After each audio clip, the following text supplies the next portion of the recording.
जानकारी यह आ रही है कि इजराइल के बम्बार्डमेंट में कोई भी टेलीकम्युनिकेशन लाइन अब नहीं बची है। सब कुछ कम्युनिकेशन ब्लैकआउट हो चुका है। आगे हम आपको बताएंगे कि इजराइल ने हवाई हमले के लिए पहली बार एक साथ 100 विमानों का इस्तेमाल क्यों किया।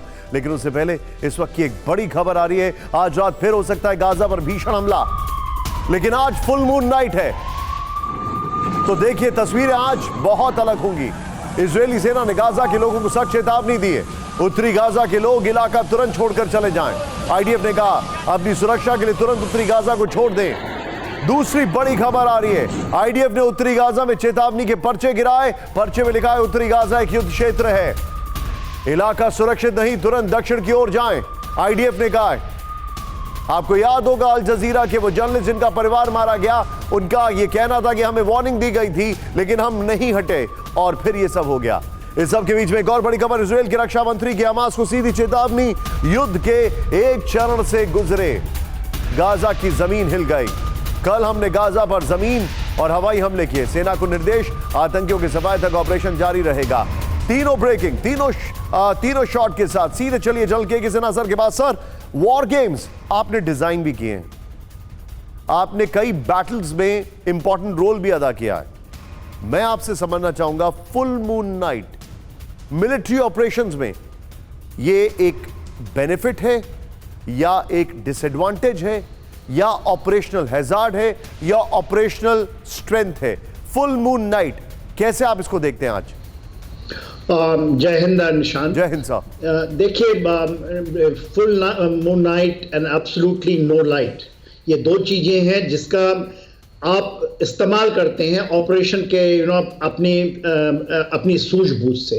ये आपके लिए डबल कटिंग एज वेपन्स भी हो सकती है, आपके एडवांटेज में भी जा सकती है, आपके डिसएडवांटेज में। यदि आप पिन डाउन करते हैं हेड को, जिस तरह से आपने दिखाया, हर 100 एयरक्राफ्ट उस इलाके में, उसके अलावा ड्रोन्स हैं, उसके बाद आर्टिलरी हैं, जो सेल्फ प्रोपेल्ड गन्स हैं, वो सब ब्लेजिंग फायर कर रही हैं। तो आपको एक डेफिनेट टारगेट के लिए, क्योंकि मिसाइल बेसिस को मेरे ख्याल से वो बर्बाद कर रहे हैं, और ये रेड है, ये जो आर्मर्ड की रेड हो रही है, एक डिफरेंट है। हम इन्फेंट्री के रेड्स करते थे, डीप पेनिट्रेट एंड देन एक्सफिल्ट्रेट। तो अभी जो हो रही है 2 दिनों से, ये तीसरा रात होगा जिसमें वो डेफिनेट टारगेट पे जाते हैं, सेटिंग करते हैं, डीप पेनिट्रेट करते हैं, बर्बाद करते हैं, वापस आते हैं। मैं सुन रहा था आईडीएफ का ये पूरा का पूरा है उनका बयान, उनकी अपनी, वो डिफरेंट टारगेट को चुन रहे हैं जहां पे मिसाइल बेसिस हैं, जहां से वो हमले करते हैं। उनको रोकना बहुत इंपॉर्टेंट है, क्योंकि वहीं से उनको, और जो उन्होंने ATGM anti tank guided missiles के जो बेस बनाए हुए हैं, उनको बर्बाद कर रहे हैं। तो उन जगहों, और वो उसको होल्ड नहीं करते। सबसे अच्छी बात है कि होल्ड नहीं, एब्सोल्युटली न्यू वॉरफेयर का नया तरीका है, raid by armoured columns, raid by APCs। ये आपको प्लेन्स में मैन्यूवरेबिलिटी जहां है वहां दिखाई देते हैं, और फर्म बेसेस हैं। और मनीष जहां पर देख रहे थे, आंखों जब कह रहे थे कि मैं संजय की तरह देख रहा हूं, वो एक फर्म बेस है, जिसमें फर्म बेस हम उसको कहते हैं जहां से ऑपरेशन लॉन्च किया जाए और वापस आना। ये न्यू वॉरफेयर का एब्सोल्युटली इंजेन्युइटी है ये आईडीएफ की, जो उन्होंने इस दौरान 22 दिन के दौरान उन्होंने सूझबूझ से निकाली। एंड पेन, एक भी अभी तक कैजुअलिटी नहीं लिया है उन्होंने लास्ट 2 डेज से, ना तो टैंकिंग की कैजुअलिटी हुई है, ना कोई ऐसी चीज हुई है। तो हमास इज अंडर ट्रेमेंडस प्रेशर। मेरे को यही लगता कि क्यों अपने को, अपने लोगों को क्यों मरवा रहे हैं, जब आपने कह दिया 22 दिनों से कि दिस इज अ बैटलफील्ड।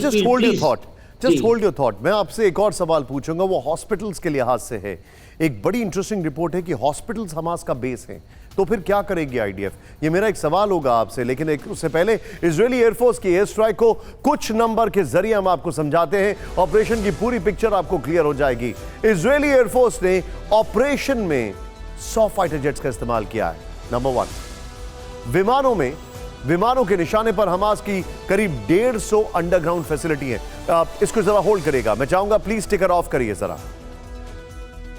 ये अब देखिए, करीब 150 अंडरग्राउंड फैसिलिटी है। फिर अंडरग्राउंड फैसिलिटी में खास तौर पर सुरंग टारगेट बन रही है, क्योंकि आईडीएफ के सामने ग्राउंड ऑपरेशन के लिए 500 किलोमीटर सुरंगों का यही नेटवर्क सबसे बड़ी बाधा है। इसके अलावा इन सुरंगों में बैठे 2500 लड़ाके इजरायली सेना के लिए चुनौती बने हुए हैं। क्योंकि जानकारी के मुताबिक 7 अक्टूबर के हमले को 2500 लड़ाकों ने अंजाम दिया था। हमले के बाद वो इन सुरंगों में आकर छिप गए थे। इजराइल की एयरफोर्स के 100 विमानों ने बीती रात गाजा में 150 ठिकानों पर एयर स्ट्राइक की है। यह अटैक हमास की अंडरग्राउंड फैसिलिटीज जैसे सुरंग, बंकर को टारगेट कर किए गए हैं। आईडीएफ के एयर ऑपरेशन की जो जानकारी सामने आई है उसके मुताबिक एयर स्ट्राइक के निशाने पर हमास के सुरंग, अंडर एंड ओवरग्राउंड बंकर्स, फिर sniper post, Hamas naval dock, rocket launcher sites, missile launch pads, communication system और एकमात्र इंटरनेट केबल सेंटर था। इसके अलावा हवाई हमलों में हमास के कई लड़ाकों के मारे जाने का दावा है। इजरायली फाइटर जेट्स ने बंकर बस्टर बम का इस्तेमाल कर हमास के ठिकानों को टारगेट किया है। बंकर बस्टर बम क्या है, कितने घातक हैं, ये रिपोर्ट देखें।